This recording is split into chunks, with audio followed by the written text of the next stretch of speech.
ये जो मेल और फीमेल है इनको सामाजिक और सांस्कृतिक आधार पे जो है इनका रोल फिक्स किया जाता है सोसाइटी में, इनका रिस्पॉन्सिबिलिटी फिक्स किया जाता है that how we dress, how we move, how we talk, है ना, व्हाट वी वर्क, क्या करेंगे, कैसे चलेंगे। एक अगर पुरुष है तो पुरुष को कैसे रहना पड़ेगा, एक अगर महिला है तो एक वीमेन को कैसे रहना पड़ेगा, कैसे बात करना पड़ेगा, क्या पहनना पड़ेगा, कैसे पहनना पड़ेगा, कैसे बात करना पड़ेगा। ये चीज समाज और सांस्कृतिक आधार पे क्या होता है, इनके ऊपर थोप दिया जाता है और इसी को कहा जाता है जेंडर। इसी को कहा जाता है जेंडर। जब कोई चीज जो है सामाजिक तौर से मतलब एक्सटर्नल तरीके से उसके ऊपर थोप दिया जाता है कि तुम मेल हो, इसका मतलब होता है बॉयज डोंट क्राई, है ना, और अगर तुम फीमेल हो सो वीमेन कैन क्राई,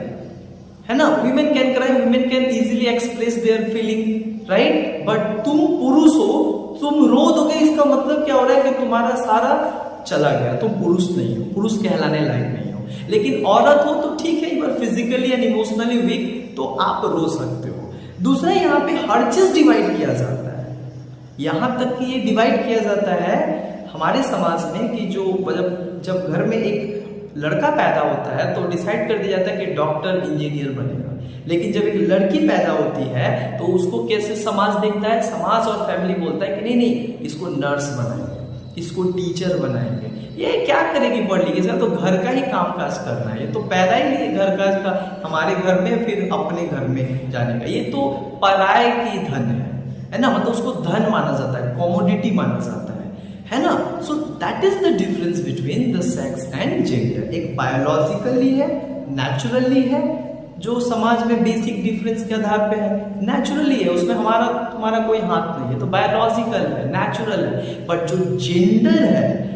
ये जो जेंडर है कि जो सेक्स को ऊपर से थोप रहा है कि मेल हो तो ये करना पड़ेगा, फीमेल हो तो ये करना पड़ेगा, ये चीज जो है